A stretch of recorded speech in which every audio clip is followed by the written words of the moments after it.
오늘은 에베소서 1장 15절에서부터 23절 말씀을 가지고 바울의 기도, 바울의 기도라는 제목으로 함께 말씀을 나누고자 합니다. 여러분도 알고 계시리라고 생각을 합니다. 기도에는 다른 사람이 하는 기도를 말합니다. 누군가가 하는 기도를 말씀합니다. 기도에는 그 사람의 생각과 감정, 그 사람의 필요, 그리고 믿음까지 담겨져 있습니다. 그래서 누군가의 기도를 들어보면 그 사람에 대해서 어느 정도 알 수가 있는 것이죠. 어떠한 상황에 있는지, 무엇을 구하고 있는지, 무엇이 어려운지, 또한 그의 신앙이 지금 어떠한 상태인지까지도 기도를 들으면 어느 정도 알 수가 있습니다. 기도는 그 사람의 삶을 반영합니다. 그런데 반대로 기도가 그 사람의 삶을 이끌기도 합니다. 다시 한번 말씀드립니다. 기도는 한 사람의 삶을 반영하기도 하지만 반대로 기도가 어떻게 기도하느냐에 따라서 그 사람의 인생을 이끌어가기도 한다는 말씀입니다. 예수님께서 제자들에게 가르쳐 주신 기도가 그렇습니다. 예수님께서 가르쳐 주신 기도를 통해서 예수님의 영성을 닮아갈 수 있는 것이죠. 예수님께서는 이것을 위해서 기도하셨구나 라고 하면서 예수님의 마음, 그리고 또한 우선순위, 그리고 또한 중요하게 생각하셨던 것들이 무엇인지 엿볼 수 있는 것이죠. 그래서 예수님께서 가르쳐 주신 기도를 할 때에 그냥 빠르게 어떻게든 빨리 하려고 막 빠르게 해서 주기도문이 아니라 주문처럼 외우는 그런 거 말고 정말 그 기도가 담고 있는 의미가 무엇인지를 묵상하면서 진실되게 기도하는 자는 예수님의 영성을 어느 정도 닮을 수가 있습니다. 즉 기도는 배울 수 있다는 말씀입니다. 기도는 배울 수 있습니다. 그러니 예수님께서 기도를 가르쳐 주셨겠죠. 오늘 본문은 바울의 기도입니다. 바울이 에베소 성도들을 향한 기도이죠. 이것은 시대와 공간을 초월하여 우리를 향한 기도이기도 합니다. 또한 우리가 드려야 할 기도이기도 한 것이죠. 높은 영혼의 고도를 비상했던 바울의 기도를 통해서 나와 내 가족 그리고 사랑하는 성도를 위해서 기도하는 법을 배우는 시간 되기를 소망합니다. 앞서서 말씀드렸던 것처럼 어떻게 기도하느냐에 따라 삶이 이끌어지는 것처럼 우리의 기도가 바울의 기도를 통해서 닮아가고 변화되어서 우리의 삶을 이끌어가게 될 것입니다. 자, 한번 바울은 어떻게 기도를 했는가, 무엇을 위해서 기도했는가 한번 살펴보도록 하겠습니다. 먼저 바울은 에베소 성도들을 위해서 기도할 때에 그들을 향한 감사로 시작하는 것을 볼 수가 있습니다. 15절과 16절 말씀입니다. 이로 말미암아 주 예수 안에서 너희 믿음과 모든 성도를 향한 사랑을 나도 듣고 내가 기도할 때에 기억하며 너희로 말미암아 감사하기를 그치지 아니하고 아멘 이렇게 말씀합니다. 자, 이로 말미암아 15절 시작할 때 이로 말미암아라는 말씀을 봤을 때 그 앞에 있는 본문과 연관되어 있다는 것을 알 수가 있습니다. 그 앞에 본문 기억하실지 모르겠습니다만 그 앞에 무슨 내용이 있었습니까? 하나님을 찬양하는 내용들이 가득 담겨져 있었죠. 바울은 하늘에 속한 모든 신령한 복을 주신 하나님을 찬양했습니다. 굉장히 긴 한 문장으로 하나님을 찬송했죠. 그 복이란 무엇이냐? 내용이 삼위일체적인 주신 복에 대한 감사를 드렸습니다. 하나님께서 우리를 자녀 삼아 주시고 예수님을 통해서 죄 사해 주시고 성령님께서 내주하심으로 인치심 받은 복이 바로 하늘에 속한 모든 신령한 복이었다라는 것에 대해서 나눈 바가 있죠. 우리는 이미 하늘에 속한 모든 신령한 복을 충만하게 받은 자들이라는 것을 믿으시기 바랍니다. 다른 땅에 속한 복을 구할 것이 아니라 이미 우리는 하나님께로부터 모든 하늘에 속한 신령한 복을 받은 자들이다라는 것을 믿으시기 바랍니다. 그 복을 믿고 나의 것으로 받아들일 때 그 복을 누리며 살 수 있습니다. 자, 은혜를 받았는데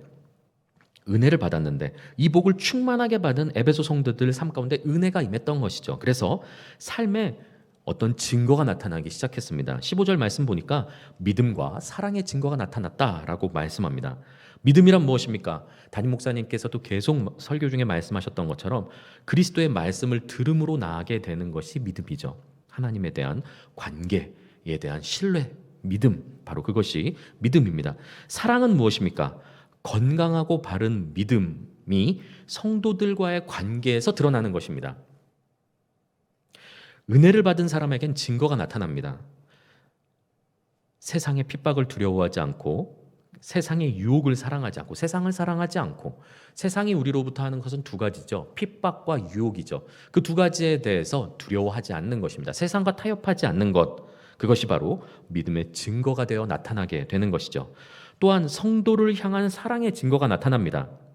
원래대로라면 나와 맞는 사람, 나에게 맞는 사람, 나와 말이 통하는 사람만 내가 좋아하게 되고 호불호가 갈리게 되는데, 교회 공동체는 그런 곳이 아니다라는 것에 대해서 기억하실지 모르겠지만 요한일서 말씀을 나눌 때 함께 나눈 바가 있습니다.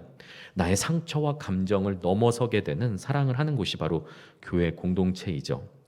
믿음에 근거한 말씀에 순종하여 내 감정에 충실한 것이 아니라 말씀에 순종하여 형제를 용납하고 긍휼을 베풀며 사랑을 행합니다. 따라서 하나님과의 건강한 관계 안에서 믿음이 형성되고, 그 믿음, 건강한 믿음, 바르고 건강한 믿음 안에서 그 믿음이 형제를 향하여 나타날 때 사랑으로 드러나게 된다는 것입니다. 은혜를 받았는데 삶에 아무런 증거가 나타나지 않는다면, 내 삶 가운데 믿음도 사랑도 나타나지 않는다면 그것은 생명력이 없는 죽은 존재가 아닌지 의심해 보아야 합니다. 나의 삶에 믿음과 사랑의 증거가 나타나지 않는다면 혹시 내가 여전히 영적으로 죽은 존재가 아닌지 점검해 보아야 합니다. 주의 말씀 가운데 능력이 있기 때문에 그것이 일단 마음에 심기기만 하면 생명력을 발휘하여서 자라나게 되어 있죠. 삶에서 어떤 증거가 나타나게 되어 있습니다. 열매를 맺게 된다는 것이죠. 그런데 은혜를 받고 복을 받았음에도 불구하고, 그 말씀이 내 마음에 심겨졌다라고 스스로 자평함에도 불구하고 어떠한 변화도 없다, 성장도 없다, 그렇다면 어딘가 문제가 있는 것이죠. 우리 삶 속에 세상과 타협하지 않는 믿음과 모든 성도를 향한 사랑의 열매가 풍성하게 맺히길 소망합니다. 그래야 해서 살아있는 자로서, 영적으로 살아있는 자로서 하나님 앞에 많은 열매들을 맺는 저와 여러분 되길 예수 그리스도 이름으로 축복합니다. 그러면서 이어지는 말씀에서 바울은 에베소 성도들을 위해서 간구합니다. 17절 말씀입니다. 우리 주 예수 그리스도의 하나님 영광의 아버지께서 지혜와 계시의 영을 너희에게 주사 하나님을 알게 하시고, 아멘, 이렇게 말씀합니다. 드디어 이제 바울이 어떻게 기도하는지 바울의 기도 내용이 등장하기 시작합니다. 첫 번째는 바로 이것이죠. 지혜와 계시의 영으로 하나님을 알게 하소서라고 기도하고 있습니다. 이 땅에서 잘 먹고 잘 살고 성공하고 아픈 곳이 낫고 기도 제목이 응답되는 것 중요하죠. 우리 삶 가운데서 많은 간증 제목들, 기도 응답되는 것 정말 많은 위로가 되고 격려가 됩니다. 그런데 바울은 그런 것들을 위해서 먼저 기도하지 않고 제일 먼저 기도하고 있는 것이 하나님을 아는 것에 대해서 간구하고 있습니다. 인생에 있어서 가장 가치 있고 복된 일은 다름 아닌 하나님을 알아가는 것이죠. 우리는 우물한 개구리와 같습니다. 영적인 영역에서는 정말 우물한 개구리와 같습니다. 그래서 우물을 통해서 하늘을 바라볼 뿐이죠. 그래서 동그란 우물에서 살고 있는 개구리는 하늘 모양이 동그랗다라고 생각합니다. 네모난 우물, 그런 우물은 없겠지만 네모난 우물에 사는 개구리는 어떨까요? 항상 그 네모난 입구를 바라보면서 보이는 그 하늘을 바라보면서 아, 하늘은 네모나구나 라고 생각을 하게 됩니다. 그런 모양은 없지만 별 모양 입구에 우물에 살고 있는 이 별 모양, 하늘이 이제 입구가 별 모양입니다. 그 우물 안에 살고 있는 개구리는 하늘을 무엇이라고 생각하냐면 아, 하늘은 별 모양이구나 이렇게 생각을 합니다. 같은 하나님을 믿는데 누구는 하나님을 순종하지 않으면 벌 주시는 분으로 인식하고, 또 누군가는 하나님은 사랑과 용서를 베푸시는 분이라고 인식하고 있습니다. 누군가는 하나님을 나에게서 무엇인가 가져가기를 바라시는 분, 빼앗아 가시는 분이라고 계속 무엇인가 헌신을 요구하는 분이라고 생각하는 반면, 또 누군가는 하나님은 나의 필요를 채워주시는 분이라고 또한 인식합니다. 왜 같은 하나님인데 우리가 서로 각자 알고 있는 하나님이 다른 하나님으로 여겨지고 있는 걸까요? 왜 그렇게 경험하고 있을까요? 우리가 우물 속에 살고 있기 때문입니다. 즉, 나의 관점과 소견, 경험이 좁고 편협하며 말씀에 무지하기 때문입니다. 그러니 내가 경험한 만큼만 하나님을 알고 있는 것이죠. 그렇기 때문에 우리는 자신의 우물을 깨트려 조금이라도 더 넓게 하늘을 바라보아야 합니다. 궁극적으로는 우물 밖으로 나가서 광활한 하늘을 직접 바라보는 것이 최선이겠지만 사실 그것은 예수님께서 다시 오시는 날에나 가능한 일입니다. 그리스도인의 삶의 목적은 나의 선입견과 편견, 상처와 고정관념, 그리고 편협한 생각과 경험이라는 이름의 우물 때문에 왜곡되고 혹은 일부분만 알고 있는 하나님을 조금이라도 더 알기 위해서 노력해야 된다는 것이죠.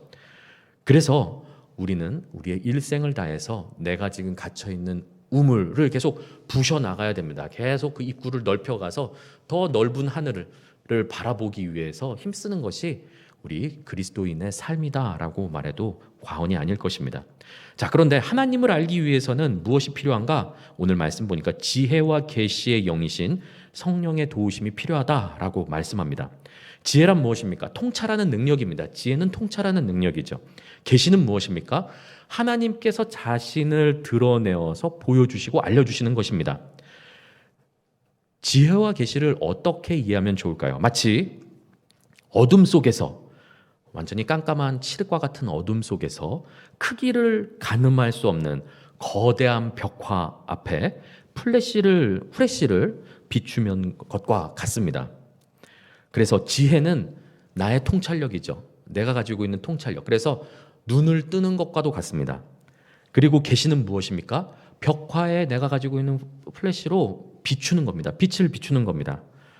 그렇기 때문에 지혜와 계시 모두가 다 있어야 된다는 것은 무엇을 말씀하냐면은 그 칠흑같이 어두운 곳에서 벽화를 보기 위해서는 먼저 내가 눈을 떠야 됩니다. 내가 눈을 감고 있으면 아무리 후레쉬를 비치고 있어도 그 벽화가 뭔지 알 수가 없죠. 반면 또 내가 눈을 뜨고 있어도 후레쉬로 빛을 비추지 않으면 벽화는 전혀 보이지 않습니다. 무엇이 있는지 알 수가 없는 것이죠. 따라서 내가 눈을 뜨고 후레쉬로 그 벽을 비춰서 무슨 그림이 있는가 확인을 하는 것이, 그렇게 확인을 해야만 벽화를 확인할 수 있는 것처럼 지혜와 계시는 반드시 하나님을 아는 데 있어서 필요한 요건이라고 말씀드릴 수 있습니다. 이와 같이 하나님께서 자신을 계시하셔서 보여주시고 그 보여주신 것을 통찰할 수 있는 지혜가 있어야 하나님을 알 수 있는 것이죠. 이 둘 중 그 어떠한 하나도 부재한다면, 없다면 하나님을 알 수가 없습니다. 말씀이 있다고 해서 무조건 하나님을 알 수 있는 것도 아니고 말씀 없이 또 하나님을 알 수 있는 것도 아니죠. 지혜와 계시 모두가 필요합니다. 그런데 이 지혜와 계시는 오직 성령님을 통해서만 주어진다라고 오늘 말씀하고 있습니다. 우리는 말씀을 통해서 하나님을 알 수 있습니다. 하나님께서 지혜와 계시의 영을 주셔서 말씀을 통해서 하나님을 알게 하시기를 구하시기 바랍니다. 세상에서 그보다 더 큰 복과 기쁨은 결단코 없습니다. 하나님을 알아가는 그 기쁨, 그리고 그 복보다 더 큰 기쁨과 복은 없다는 말씀이죠. 그냥 지금 내 우물 모양 그대로 그냥 왜곡된 채로 일부분만 내 입구 모양만큼만 하늘을 보면서 저게 하늘의 전부다라고 생각하면서 살아가기를 원하지 마시길 바랍니다. 그 자리에서 그냥 그대로 그냥 그것만 바라보면서 저게 하늘이구나라고 여기지 마시길 바랍니다. 그것으로 만족해서는 안 된다는 것이죠. 하나님을 알게 되면 우리 삶 가운데 큰 유익이 있습니다. 그렇기 때문에 우리는 하나님을 알아가는 데 있어서 계속해서 힘을 써야 하는 것이죠. 이어지는 본문에서 하나님을 알아가는 것에 대해서 우리가 얻게 되는 유익 세 가지를 또 다른 기도 제목으로 세 가지로 기도하는 것을 볼 수가 있습니다. 자, 이 이어지는 세 가지 기도 제목들은 하나님을 아는 것에 사실은 다 포함되어져 있는 부분들인데요. 한번 살펴보도록 하겠습니다. 18절 말씀입니다.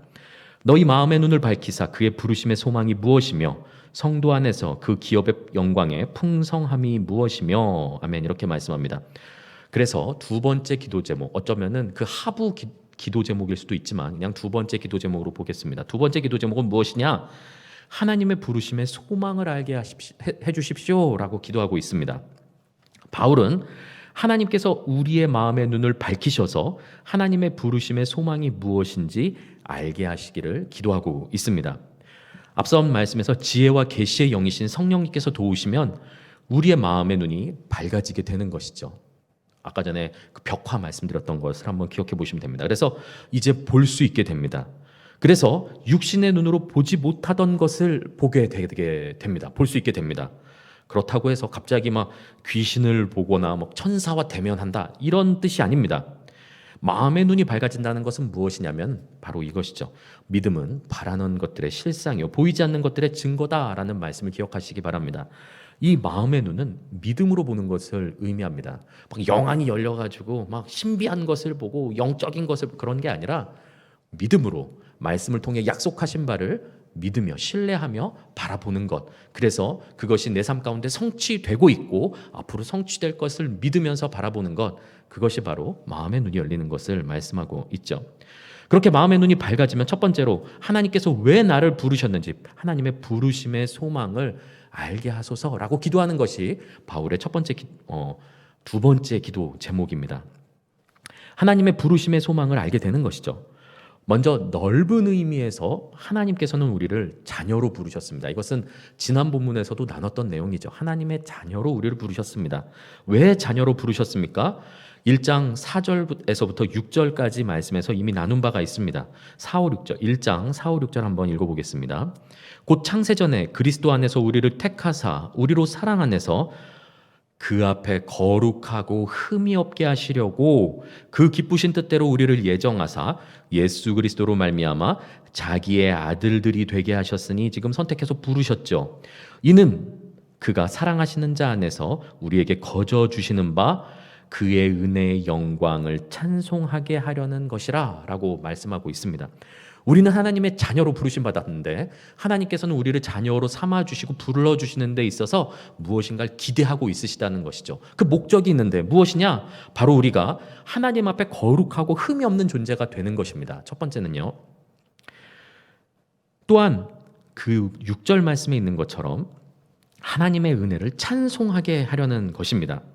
하나님을 모르면 하나님께서 나를 왜 부르셨는지 알 수가 없죠. 그러나 하나님의 부르심의 소망을 안다면, 하나님을 안다면 그 부르심의 소망을 알게 되고 그 소망을 알게 된다면, 하나님의 목적을 알게 된다면 그에 합당한 삶을 살고자 하는 마음을 품게 된다는 것입니다. 그리스도를 통해 죄 사함을 받았으니 내가 이제 회개하면 죄 용서를 받으니 마음껏 죄 짓고 살아야지. 내 은혜 가운데 이제 회개하면 죄 용서함을 받으니까 오늘은 이 죄도 짓고 저 죄도 짓고 한 번에 다 죄를 짓고 한 번에 다 그냥 회개해서 죄 사함을 받아야지 하는 삶이 아니라 하나님께서 우리의 죄를 사해 주신 목적은 거룩하고 흠이 없는 존재가 되게 하시려고 하셨기에 그 부르심의 목적에 따라 그 소망에 따라 하나님의 소망에 따라 그에 합당한 삶을 살게 된다. 그러한 마음을 품게 된다라는 말씀입니다. 하나님의 자녀로 합당한 자로 살아가게 된다는 것이죠. 뿐만 아닙니다. 그 뒤에 있는 말씀처럼 하나님께서 베푸신 은혜와 복을 감사하고 찬송하는 삶을 살게 되는 것이죠. 정말 은혜를 받았다면 그 은혜를 기억하고 감사하는 삶을 살게 됩니다. 만약에 내가 은혜를 받았는데 그 은혜를 전부 다 까먹고 그리고 내 감사의 기도 제목들을 전부 다 잊어버렸다면 정말 내가 그 은혜에 대해서 깊이 감사하고 있는지 혹은 감동하고 있는지 내 마음에 품고 있는지 점검해 보아야 됩니다.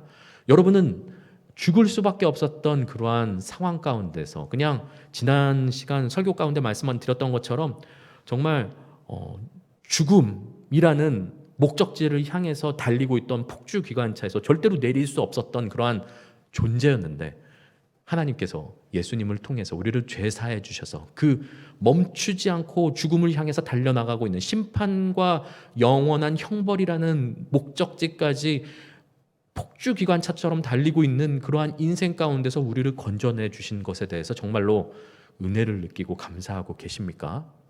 그 은혜를 잊어버려서는 안 된다는 것이죠. 그걸 잊어버리는 삶은 배은망덕한 삶입니다. 그래서 정말 은혜를 받았다면 그 은혜를 기억하고 감사하는 삶을 살게 됩니다. 그것이 하나님께서 우리를 자녀로 불러주신 소망이자 목적인 것이죠. 그리고 그 중심에는 무엇이 있습니까? 예배가 있습니다. 예배. 그래서 하나님께서 자녀 삼아주신 은혜에 진정으로 감사하는 자는 예배에 목숨을 걸게 됩니다. 그 무엇과도 타협하지 않고 예배 드리기 위해서 집중하게 되는 것이죠. 그것이 은혜를 경험하고 그 은혜를 아는 자가 보이는 마땅한 삶이며 하나님의 부르심의 소망에 합당한 삶을 사는 삶이라는 것입니다. 이것은 이제 넓은 의미로 해석을 한 것이고요.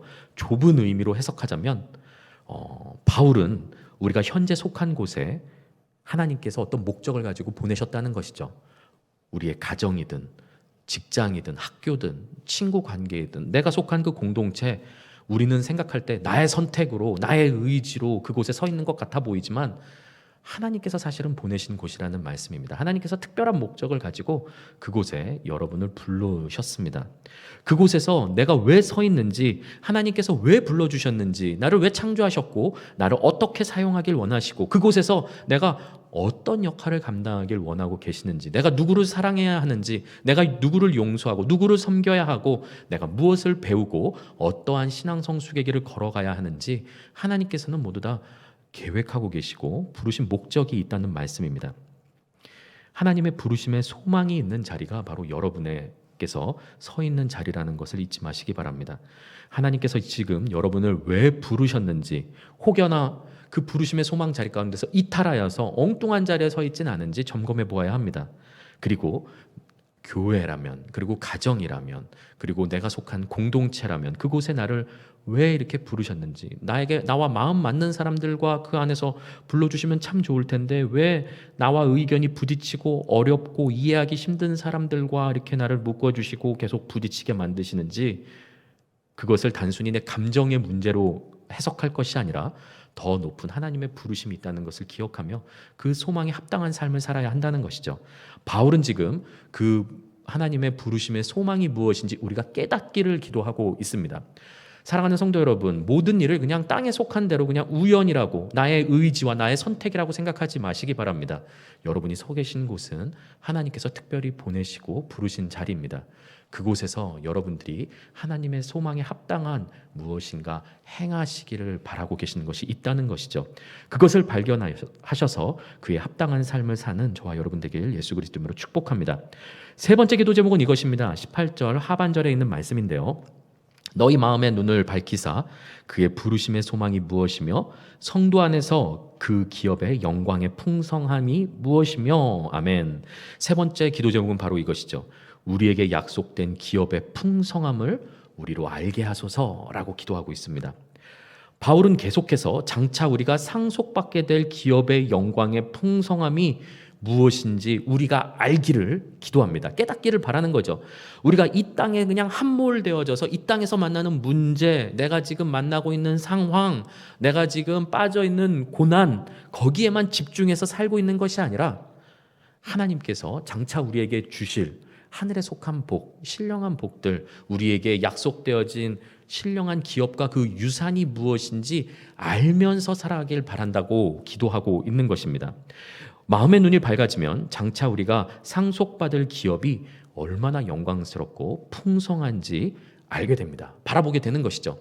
더 이상 땅에 그냥 집착하면서 여기에 빠져 사는 것이 아니라 두 발을 딛고 이 땅을 살아가지만 하나님께서 약속하신 그 하나님 나라를 소망하며 바라보며, 그리고 그 땅에서 내가 누리게 될 은혜들을 바라보면서 소망을 품고 살아가게 된다는 것이죠. 아브라함이 그랬던 것처럼요.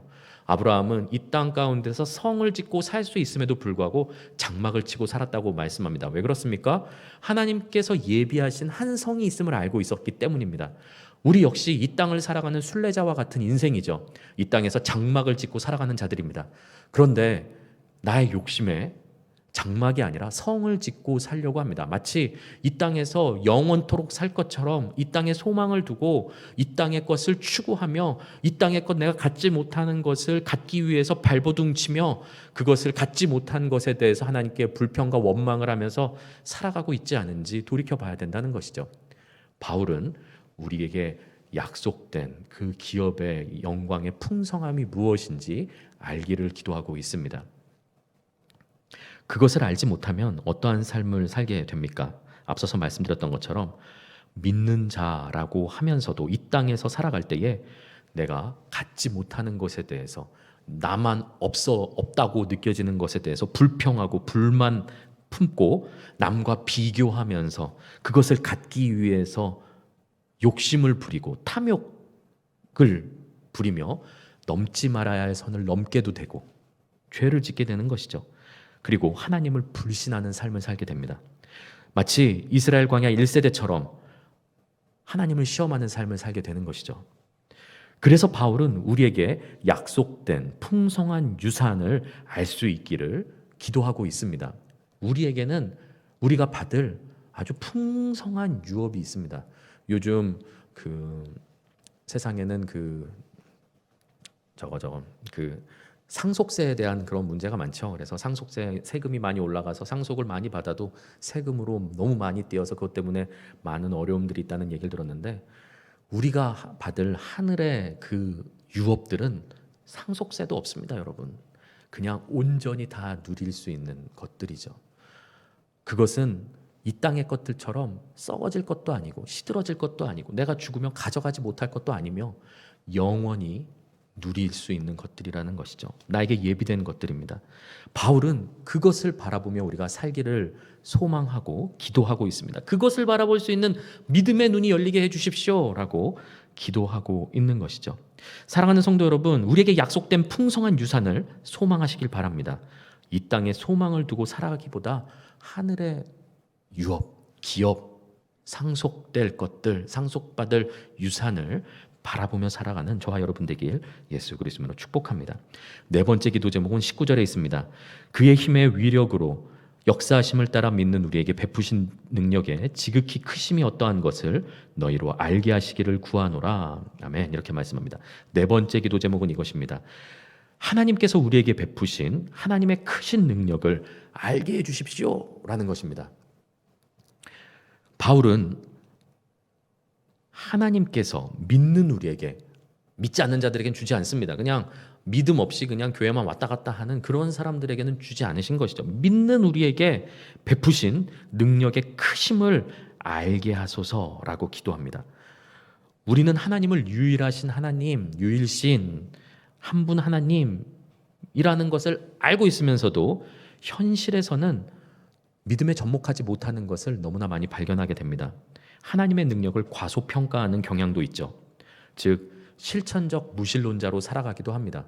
교회 안에서만 예배드리는데 교회 밖에 나서고 난 다음에 나의 상황과 현실로 돌아갔을 때는 마치 하나님이 아무런 능력 없으신 분처럼 아무런 도움도 구하지 않고 의지하지도 않으며 나의 힘과 세상의 가치관을 가지고 살아가기만 하는 자들이 있다는 것입니다.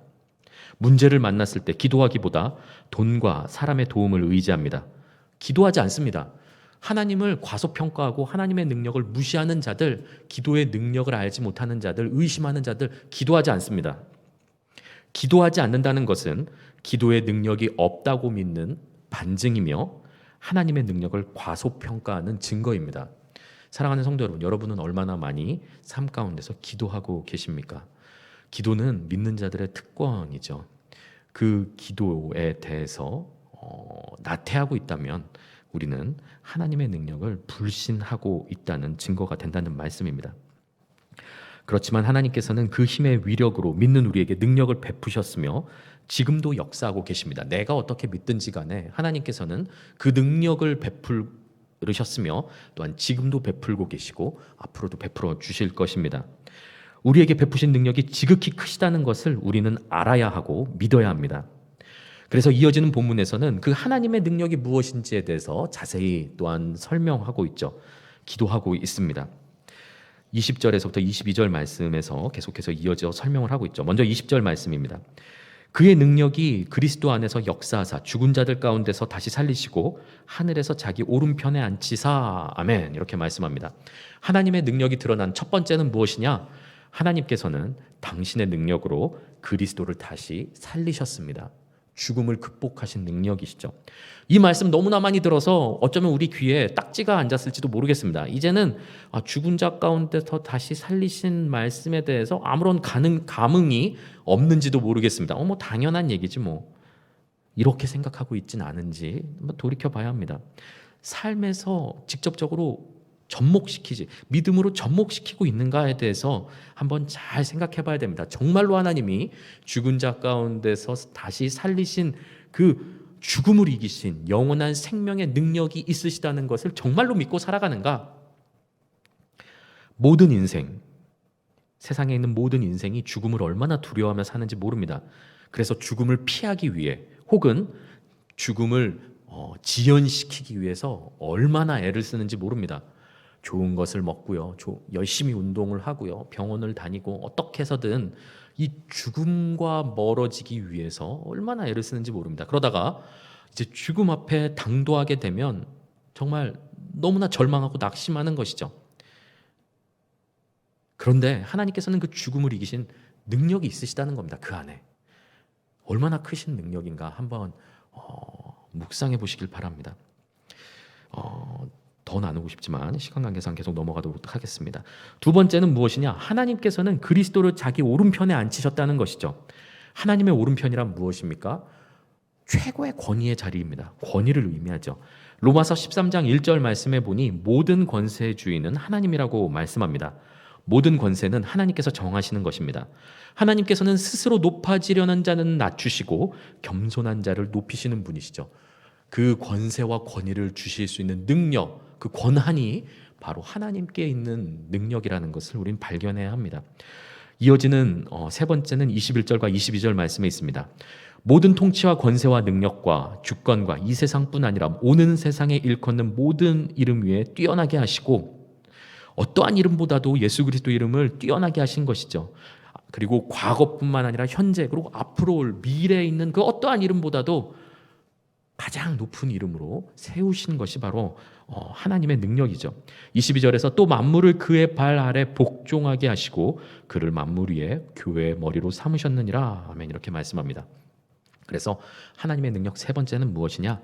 예수님께 최고의 권세를 주신 결과 만물을 그리스도께 복종시키셨다는 겁니다. 우리는 지시하는 것을 좋아하지 지배당하는 것 별로 좋아하지 않습니다. 그렇죠? 근본적으로 교만하기 때문입니다. 얼마나 남을 밟고 올라서려고 하는지 모릅니다. 그래서 경쟁에서 뒤처지지 않기 위해서, 내 자존심 꺾이지 않기 위해서 내가 얼마나 알고 있는지, 내가 얼마나 경험이 많은지, 내가 얼마나 이것에 대해서, 이 분야에 대해서 뛰어난지에 대해서 드러내지 못해서 안달이죠. 어떻게든 더 높은 자리에 서려고 하는 교만한 마음 때문입니다. 그런데 하나님께서는 그러한 인간의 노력, 그리고 또한 내가 알고 있는 것을 과시하고 높아지려는 마음과 관계없이 그리스도를 최고의 지배자로 세우셨습니다. 왜 그렇습니까? 예수님께서 가장 겸손하고 낮은 자리 가운데 임하셨기 때문입니다. 천국은 높아지려고 하는 자보다 남을 섬기며 가장 낮은 자리 가운데 임하는 자가 가장 높은 자다라고 예수님께서 가르치신 적이 있습니다. 예수님께서는 그 가르치심대로 가장 낮은 자리 가운데 임하셔서 다른 이들의 생명을 구하기 위해서 십자가를 지심으로 가장 수치스러운 자리, 낮은 자리 가운데 임하심을 통하여서 하나님의 은혜, 그 능력을 통하여 가장 높은 자리 가운데 오르셔서 만물을 지배하시고 복종시키시는 자리 가운데 올라가셨다는 것을 기억하시기 바랍니다. 하나님께는 권세뿐만 아니라 만물을 통치하신 통치권을 갖고 계시다는 것을 기억해야 합니다. 여기까지 들으면 하나님께서 예수님께 베푸신 능력이 나랑 무슨 관계야? 나랑 무슨 상관인가? 예수님께서 그런 건 당연한 건데 그게 뭐 나랑 무슨 관계인가? 라고 생각하실지도 모르겠습니다. 그런데 22절 말씀에 보니 하나님께서는 만물을 그리스도 발 아래 복종하게 하셨다라고 말씀합니다. 그런데 그 뒤에 말씀 보니까 그런데 그리스도를 교회의 머리로 삼으셨다라고 말씀합니다. 잘 한번 이해해 보십시오. 이어지는 23절 말씀입니다. 교회는 그의 몸이니 만물 안에서 만물을 충만하게 하시는 이의 충만함이니라. 아멘. 무슨 말씀인지 하나도 모르겠습니다. 읽으면서 굉장히 어려운 말씀이죠. 자, 먼저 앞에 있는 말씀을 좀 살펴보겠습니다. 교회는 그의 몸이니입니다. 자, 22절 말씀과 23절 말씀을 잘 연결해 보시면은 어떠한 한 가지 결론이 나옵니다. 교회가 얼마나 영광스러운 위치에 있는가에 대해서 발견하게 되는 것이죠. 만물이 그리스도의 발 아래에 있는데 그리스도께서는 교회의 머리시고 교회는 그의 몸이다라고 말씀합니다. 그러면 이게 어떤 논리적 그 결과가 나오죠? 그리스도 발 아래에 있는 만물, 즉 만물 위에 교회가 서게 되는 것이죠. 그리스도 발 아래 만물이 복종한다는 것은 교회가 만물 위에 있다는 의미가 됩니다. 하나님께서 예수님께 베푸신 능력이 우리와 직접적인 연관이 있는 이유가 바로 여기에 있습니다. 우리는 주의 자녀로 상속받을 유산이 있는 자들입니다. 예수님의 부활은 우리의 부활이고 예수님의 높아지심은 바로 우리의 높아짐이며 예수님의 통치는 바로 우리의 통치라는 것이죠. 우리는 예수님의 그 승리와 영광에 동참하게 될 것입니다. 저의 생각이 아니라 이제 그 다음 본문 2장에서 나눌 본문에서 1절부터 이것을 설명하고 있습니다. 그리스도의 부활과 승리가 그리스도만의 것이 아니라 바로 우리가 동참하게 되었다라는 내용이 2장에서부터 설명되고 있죠. 자, 23절에서 말씀하고 있는 정말 무슨 말인지 정말 읽으면서도 이해하기 어려운 이 말씀의 충만이라는 단어는 구약 성경에서 하나님의 임재를 나타내는 단어입니다. 즉 교회는 그리스도의 몸으로 그리스도께서 무슨 말씀을 드리려고 하는 것이냐면은 교회는 그리스도의 몸이니 만물 안에서 만물을 충만하게 하시는 이에 충만함이라 이 말씀을 지금 설명하려고 하는 겁니다. 즉 교회는 그리스도의 몸으로 그리스도께서 교회에 충만하게 임재하고 계신다는 말씀이죠. 또한 그리스도께서는 교회를 통해서 세상에 충만하게 임재하셔서 만물을 통치하신다라는 뜻입니다. 선포하신 말씀이죠. 즉 우리는 그리스도와 함께 만물 위에 통치자로서 서게 될 것이다 라는 말씀을 하고 있는 것입니다. 바울은 이 같은 은혜와 능력을 우리가 받았음을 알게 해주십시오 라고 기도하고 있는 것입니다. 사랑하는 성도 여러분, 말씀을 맺으려고 합니다. 우리는 우리가 생각하는 것보다 그리고 또한 우리가 받아 마땅한 것보다 훨씬 더 감당할 수 없는 과분할 정도의 복과 은혜를 이미 받은 자들입니다. 받을 자가 아니라 이미 받은 자들이라는 것이죠. 저와 여러분은 하나님의 사랑을 받고 있는 지극히 존귀한 존재들이라는 말씀입니다. 따라서 우리는 이 땅 가운데서 왕의 자녀로 살아가야 됩니다. 하나님의 자녀로 살아가야 된다는 것이죠. 이 땅에 속한 것을 얻지 못해서 내가 없는 것 때문에 막 구구절절 막 쫓아다니고 막 전전긍긍하면서 왜 내가 저걸 갖지 못하는가? 땅에 속하는 것을 취하기 위하여서 비참한 인생, 세상에 휘둘리며 누리지 못하고 없는 것에 대해서 불평하며 비참하게 사는 자들이 아니라는 말씀입니다. 바울은 그의 기도를 통해서 우리가 어떠한 자인지 하나님 알게 해주십시오 라고 기도하고 있습니다. 우리는 하나님의 능력으로 그리스도와 함께 죽음을 이긴 자들이며 그리스도와 함께 영광의 통치에 동참하여 모든 만물을 다스릴 자들입니다. 이 모든 것은 지혜와 계시의 영이신 성령님께서 하나님을 알게 하실 때 알게 되어지며 또한 믿어지는 것이죠. 오늘 바울의 기도를 배워서 나를 위해 그리고 사랑하는 가족을 위해 그리고 성도들을 위해 함께 기도할 수 있게 되기를 소망합니다.